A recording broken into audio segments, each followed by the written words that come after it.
Hey guys, what's up? It's Alec Torelli, and I'm really excited to bring you this special episode on our YouTube channel where I'm interviewing one of our Alex Academy graduates, Josh, who's had some major breakthroughs in his poker game, implementing some of the strategies in our cohort. And we're going to pull back the curtain. I'm going to interview him and share some of these key insights with you, and most importantly, actionable mental hacks that you can use to improve your poker game, because as you know, it's not just about being better at playing poker, it's about being a better poker player overall. And we're going to talk about your patience, your focus, your mindset, your till control, your discipline, all these things at the table that are going to make you a more focused, better player. So without further ado, I present to you this special guest, Josh.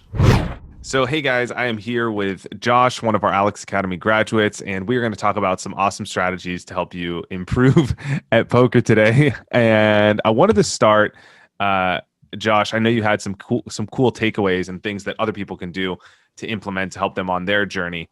I know that the mental game has been a big part of this a component for you, and such as not getting caught up with the results or realizing that one pot doesn't matter, and even getting into being able to buy in more frequently so you can play in a session longer and recover when things aren't going your way and have more opportunity in the sessions because you're able to buy in more than just once.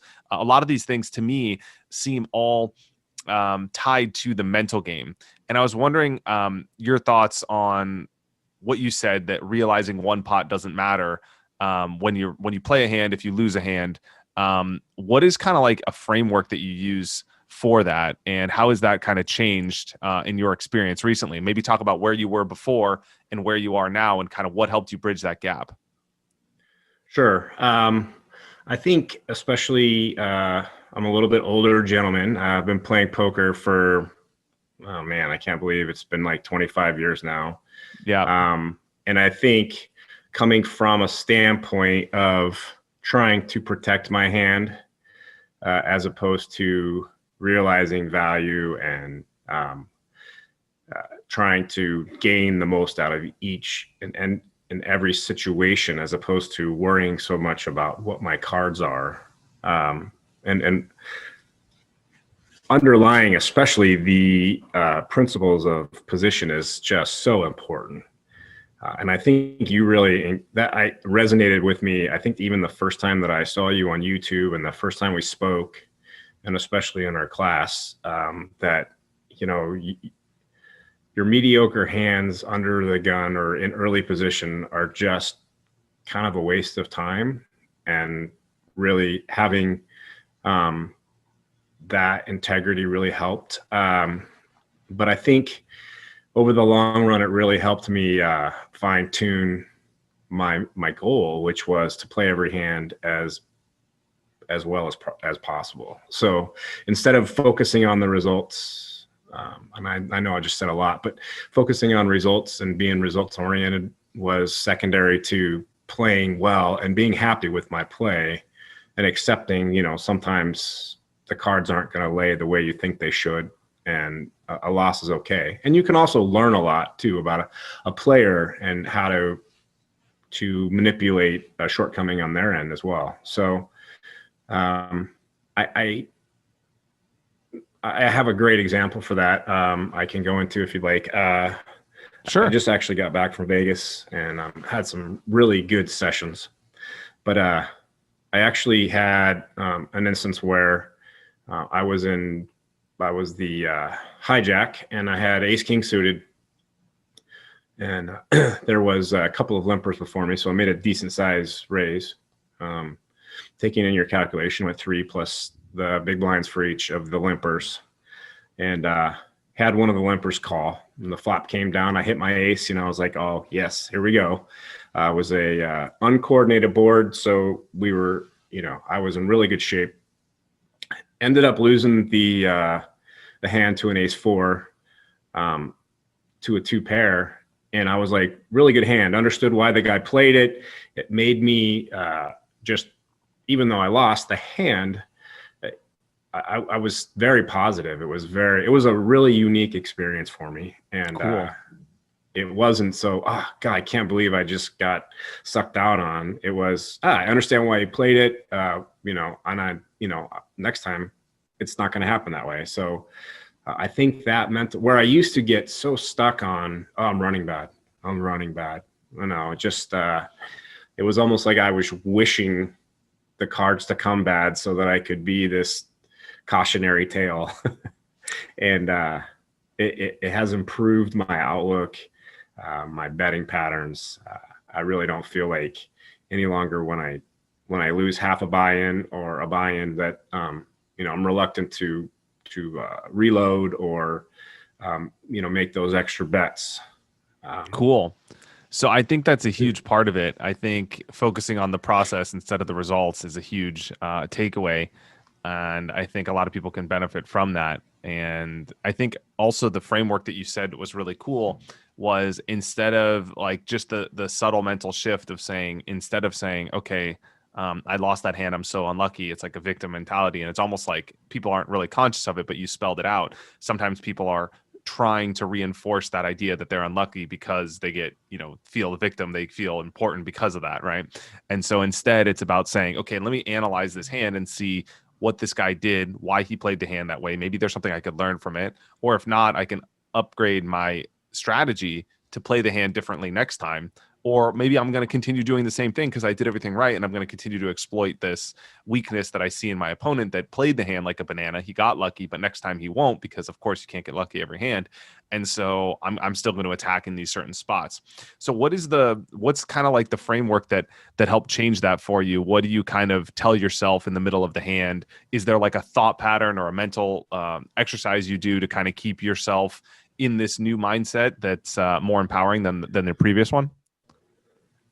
You know, I don't know that I necessarily did an exercise. I think it was like an aha moment. And now I'm trying to just kind of be a muscle reflex, you know, just not so much I'm like trying to implement in my brain. Don't worry about it. It's not going to happen again. It's like, well, did I do everything right? Yes. Okay. Well then great. You're playing poker. You're having a great time. Let's keep going and think about why he played the way he did and why you played the way you did. And so it wasn't like, it was really neat. I didn't actually have to tell myself not to tilt. I actually said, oh, good hand. And I actually meant it. Like, it wasn't like I had to be like, just calm down, count to 10. It was actually pretty cool. I mean, I don't even know how to explain it. It's kind of been a reflex. Yeah. Yeah. I think it's also just flexing that muscle over time. And like, once you start to approach the game that way, maybe in the beginning it's something that you have to do consciously, maybe not for you, maybe it was that aha moment going through the content, but maybe it was just for other people, maybe it's something that they have to actively do, or they have to actually flex that muscle and say, okay, I'm going to frame this situation, I'm going to react to this situation in a new way.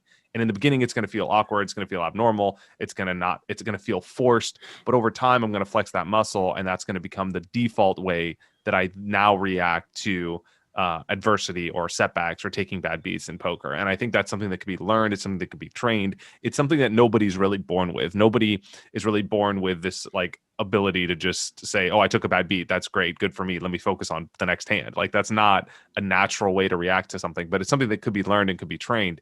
And I think your experience and your work that you've put into the game is really shown. And it's great that you've made that improvement. You know, it's funny, that same session, I had two other characteristics that stood out to me. I had two hands where I knew I was beat. And normally you would say, well, you know, you had that feeling, go ahead and go with it. But I wanted to train myself to, and normally I probably would have folded one and called the other. But both of them I made myself call because I wanted to stick to putting the player on the range.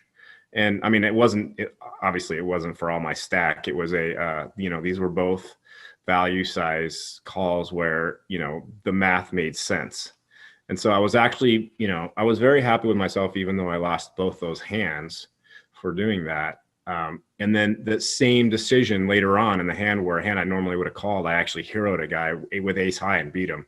Like the losing those hands helped me win against that particular player later on. And it was all just from looking at his range, understanding where I was in my position and his reactions on how he was playing his range. So it was pretty neat. Like, Yeah. and if I hadn't called, I may not have been able to make that hero call. The whole table was like, whoa, how did you make that call? I mean, it was a decent sized bet. It felt better than, winning a nut hand. It was cool. Yeah, it's almost better to win the hands that you have to earn because it feels better than just making the nuts. Like you make the nuts, it's like it's cool because you're going to win, but it's less of a feeling of accomplishment. Whereas those plays are awesome. And like you said in the beginning, is like have a goal for each hand, and I think that's a great actionable takeaway that people can have is like have a goal. Like every hand, let's just say my goal is to play this hand the best way. My goal is to make the best decision. And when you let that be the framework, the fear kind of goes away because suddenly you're not afraid to make a big call on the river or make a hero call or make a big fold because you're saying, you know what, I'm not getting emotional about this hand. I'm not pot committed here. I'm not going to just call because I called the turn, call the river because I called the turn. That's just like an excuse people make. That's not logic. That's an excuse. And so it's about saying my goal is to make the best decision. Okay, I'm beat on this river. I'm going to fold even though it's painful, even though it's hard. And I think that's a great framework that could help people that they could identify with to help them make those decisions in real time. And it's just so simple. It's just a subtle little thing of saying, my goal is to play this hand the best way possible. On that subject, I know you mentioned about your patience has improved as well, especially in early positions. What's changed about that, and what are some of the things you've done to be more patient? How has that change came about, and what are some things that people can do to help them be more patient? Because I know it's a big challenge, especially in live poker. Yeah, well, and we actually had this discussion, I think, in one of our classes. I had asked the question. I played a session, and I felt like I was, if I was going to get, the bottom of my range, I was typically getting him in an early position, and I just wasn't willing to play those hands in early position any longer.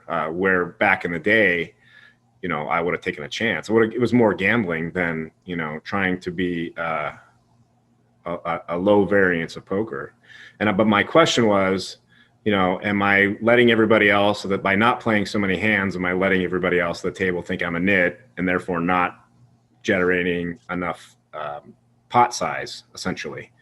And you had made the statement, you're probably much more aware of it than anybody else at the table, and that you're just better off playing your highest level, and you're going to go through cards or levels of cards where you don't get anything, and there's no reason to force it. That being said, also learned that I can play a much wider range, especially on the button, than I used to. I used to be a complete nit, and even on the button, if somebody raised in front of me, I'd fold king queen. It was you have to generate action, and so that's changed a lot as well, a lot. But it allows me to be a lot more patient. I can fold a premium hand in early position when somebody 3-bets if I know that their range is going to be stronger than mine now, and so it definitely has upped my style for sure. Yeah, that's great. I think one of the things that I hear a lot of people, like a kind of a mistake people make, frankly, is thinking that if they play too patient, especially early positions, they seem like a nit, and then that is going to make it so that they can't get action later when they have a monster.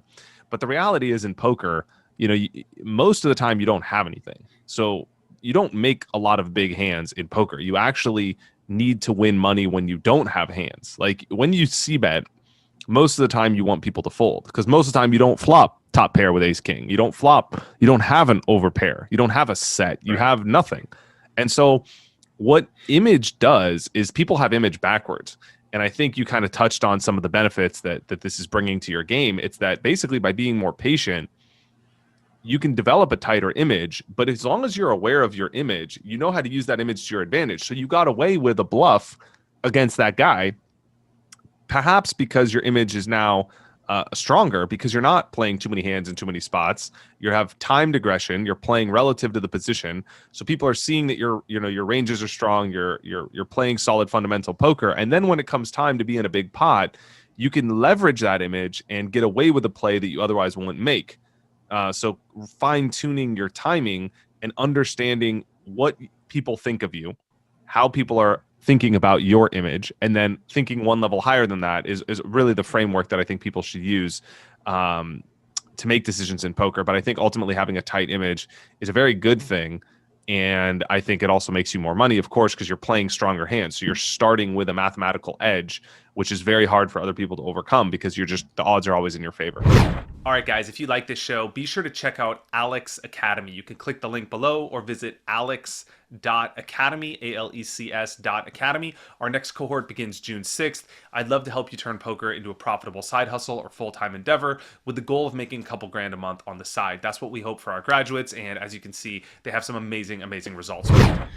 Well, I have noticed that, especially when I'm playing more of a tighter roll, folding hands when I feel like I'm in a bad position or I don't feel like I have an edge in a particular hand, makes me a lot more susceptible to check raising, to trapping. It's kind of, I think I've learned also that it's the opposite of being aggressive. When you're anti-aggressive, people think they can just push you around all the time. And so it gives you an edge that way too. I've noticed that a lot more frequently, especially in the little bit higher limits, as I progress more to a 2-5, 5-10, that I can really use my image successfully and plan on it. When instead of trying to protect my hand, I can maximize my profits. So it definitely helps the hourly rate 100%. Yeah. What would you say are some of the adjustments you've noticed too? Because I know you've moved up and played higher limits since we started working together. What are some of the adjustments that you think other people that you've had to make and that you think other people should be aware of? Because that's definitely a question a lot of people have about moving up and the difference between 1-3, 2-5, 5-10. Yeah. Well, one thing I try not to do anymore is play short stacked. I mean, I know there are a lot of people out there that play well short stacked.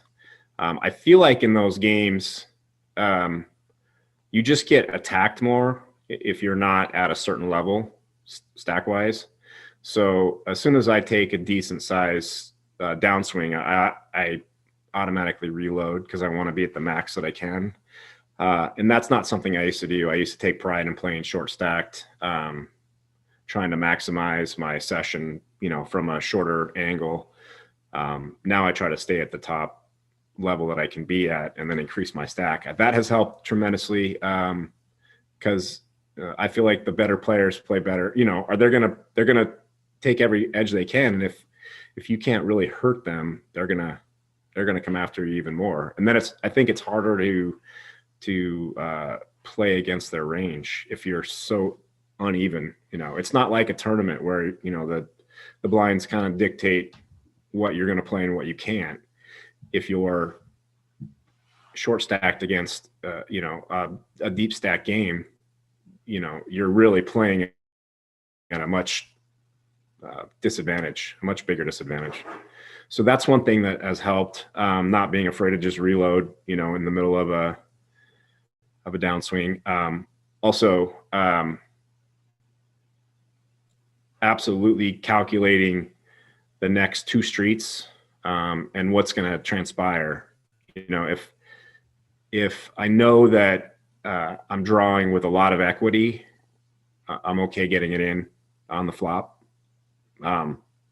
as opposed to trying to make that equity pay off before I get a large bet in, because people are more likely to overfold in those instances. So I've noticed that's a big change in my game lately. Yeah, I think there's a couple things there. I think for sure, working with your image is hugely important as you move up. People are starting to become more aware of who's playing what, how they're playing. People are starting to respect the game more. Because when you're playing 1-3, people are there to gamble. They're having fun. They're drinking beer. It's a different environment than a 5-10 game. even a 2-5 game. And I think you notice that transition. I also think having a plan in the hand becomes really important, because it's not just about fit or fold poker where you are betting when you have equity and you're checking when you're not, because nobody ever folds and that's the only strategy you can adopt. It starts to become a situation where you actually need to have a strategy. And so I think you nailed it on the head, and that's something we really encourage, is people to think multiple streets ahead and have a game plan. So when you're betting the flop with a certain hand in a re-raised pot, you're not only saying, well, I'm c-betting because I'm the raiser. That's like kind of cheap logic, but you're saying, well, I'm c-betting because my range is stronger than his range, and I could rep certain hands on this turn, and I could bluff on this river, and I could target these hands in his range and get him to fold these middle types of pairs. So therefore, I'm going to bet the flop with the plan of betting the turn and river on these types of runouts. So that framework of shifting the way you're thinking about hands and starting to plan multiple streets ahead is super important, especially as you move up in stakes, but even in the smaller games, because there's some players where this strategy is going to be effective. And the deeper you're thinking about hands, the more opportunity you're going to have to maneuver and find creative ways to win pots and outplay your opponents. I think the stack size thing is important too. I think that plays into your image, and I think that's important to kind of appear how you're coming across. If you're buying in short, you can maybe make it work, but A, you have to be good at short stack strategy, which is a different strategy entirely, and B, you have to be aware of how other people are going to perceive you coming in with one bullet and buying in short, and how are they going to adjust to playing against you when you come up with that image versus buying in the full stack and rebuying if you lose up to the maximum. It's a totally different image. People are going to play differently against you, especially at these higher limits where people are actually taking, your behavior and your image and you directly into account. Yeah, 100%. I mean, I've always been kind of a small ball, keep the pot size low until I want to dictate when it gets big. And I feel like now it's more or less just let's try to win our equity and fold when we don't have an edge. So instead of trying to manipulate pot sizes to keep me in my comfort zone. Yeah, and I think it's coming from a different place of, instead of trying to play from a place of like, scared and fear, where you're like trying to keep pot size small unless you have the nuts and like only bet when you hit your equity. It's about realizing, okay, I'm playing this from a different standpoint. I'm playing this from a standpoint of what are the ranges and what is my equity? What is my chance of winning? Like, am I ahead or behind here? And if this is a favorable spot for me, I'm going to press. And also because when you're moving up, you're playing bigger limits, people are folding perhaps more in certain spots.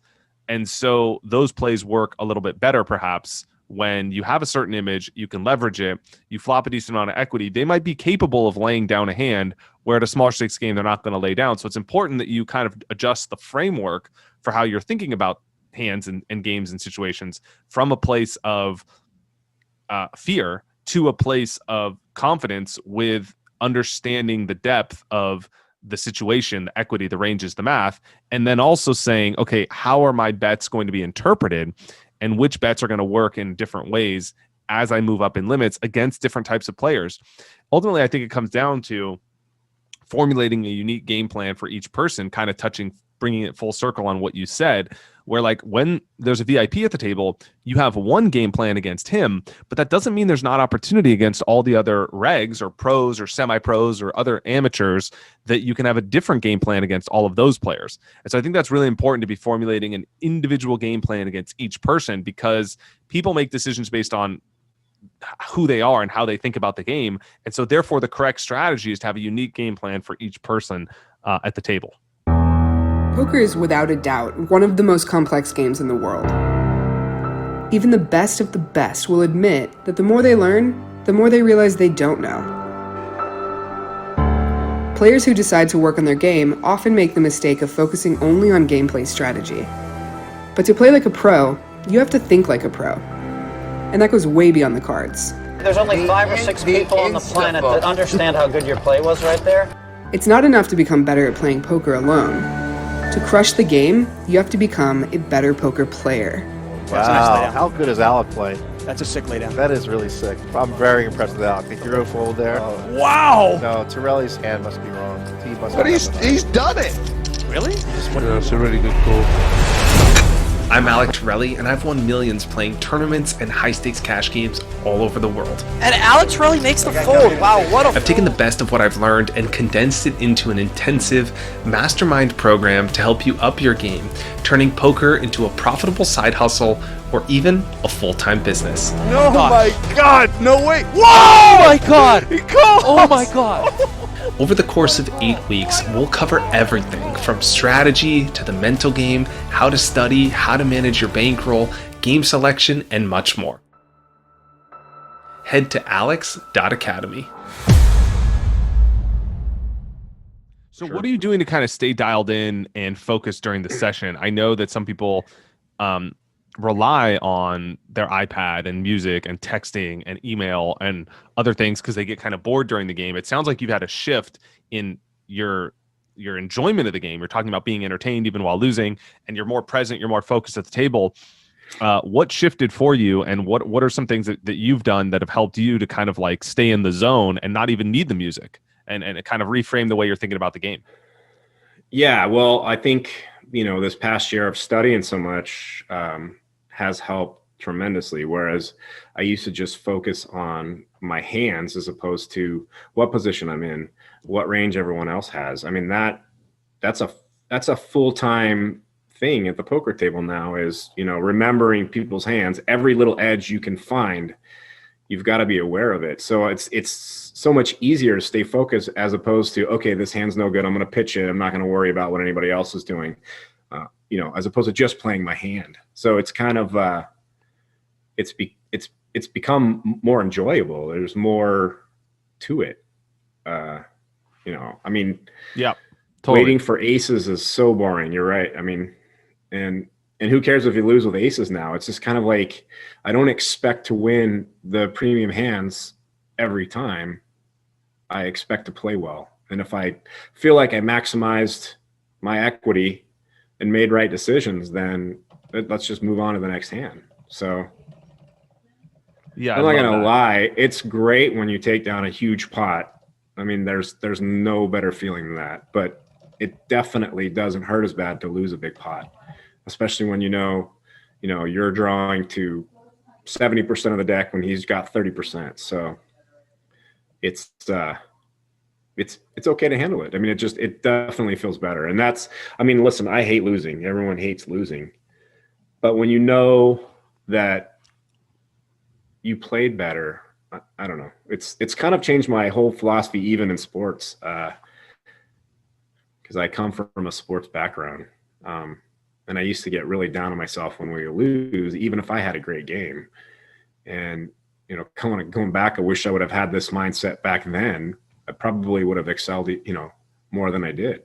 So. Yeah, I think one of the takeaways that I have people report is that a lot of the things that you learn in poker, like, hopefully through the academy or in general, are lessons that you can apply outside of poker to like other ways of making decisions. And if you can be non-reactive, or you could focus on the process and let go of the outcome, or you can not let any one hand or any one situation affect you. Like, those are great skills that you could take to the real world, to the business world, to the personal life, and just kind of have that approach. So I'm glad that's helping too. And I think you definitely nailed it on the head. I think you had some great takeaways here. And I think poker gets boring when learning stops.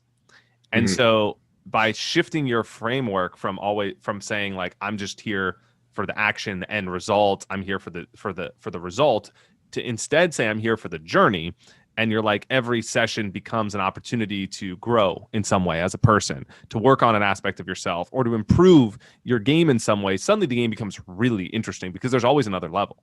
And so now every hand becomes this puzzle. And like you said, it's a full-time job. Like, if you really want to analyze what the correct strategy is in this one hand, because the positions changed, the stack sizes changed, the history changed, where the VIP is changed, and your hand is different, and the ranges are different. So now suddenly there's this whole new puzzle or calculation you have to make.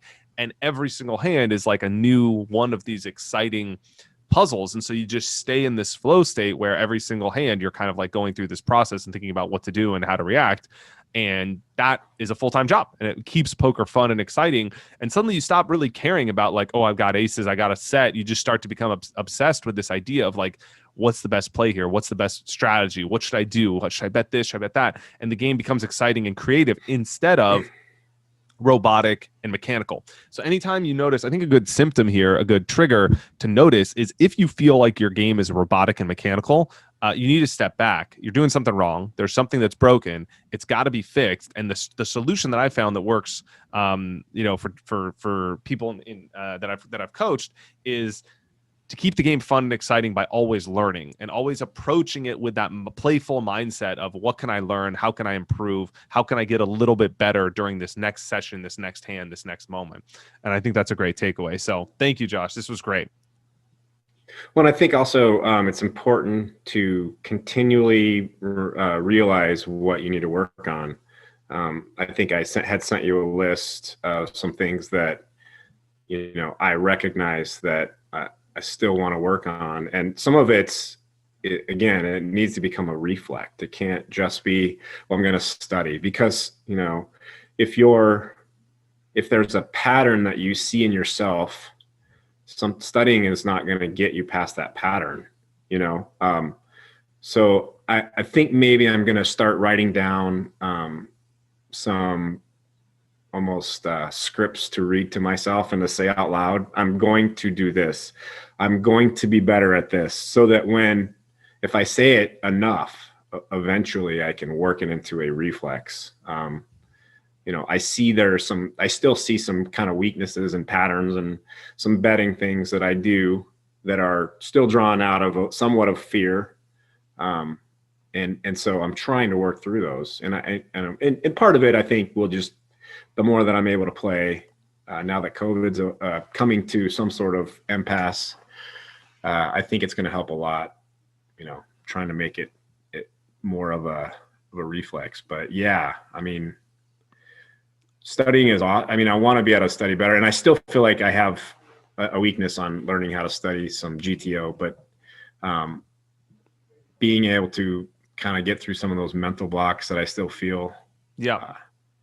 And I still recognize myself as important. I think we all have to be self-aware, and not just writing down specific hands, but realizing how we can improve in our game, whether it's cash or tournaments or heads up, doesn't matter. Yeah. And I think it starts with that approach, that desire to learn, that humility to say, like, what are my strengths? What am I good at? And what are the things that I'm not good at that I really need to improve? Like, what are the things that I do that sabotage my own results, right? Because it ultimately comes down to that. People have a propensity to tilt, and what is that trigger?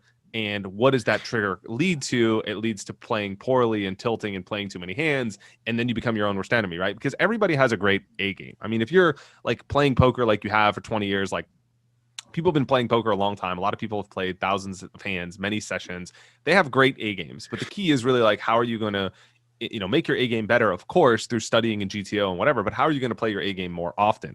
And that's a huge part of it is that awareness to understand what your triggers are, what you need to work on, and what things you really need to do to basically eliminate your B and C game. Or if you can't eliminate it, to at least have the awareness to know you're in your C game zone and to quit the game, right? So that's the same as eliminating it, because you're not allowing yourself to stoop to that level. So fortunately with poker, you can control and you play. And so that could be a skill that you can learn, that having that humility to know when to quit. And that could be a skill that you learn, a muscle that you flex as well, right? So there's a lot of ways to go about doing it. And I think you really nailed it on the head. It's like just having that awareness to say, like, what is it that I really need to improve on? And what is like the one, usually people have, especially when they come to me, I notice, they have one thing or two things that if they could fix, it would make a huge difference in playing their A game more often or having a better A game. So what are those one or two things for you? And what is your commitment to take action on these things? And what is like the specific tasks you're going to do to mitigate against these things, or to improve these things, or to start to flex that muscle? And I think that's a great note to end this on, and a great takeaway, an action item for people out there watching. So go ahead and leave your comments below. Let me know what you need to work on and what your action items are. And Josh, thanks for your time today. This was awesome. I enjoyed it. Thank you.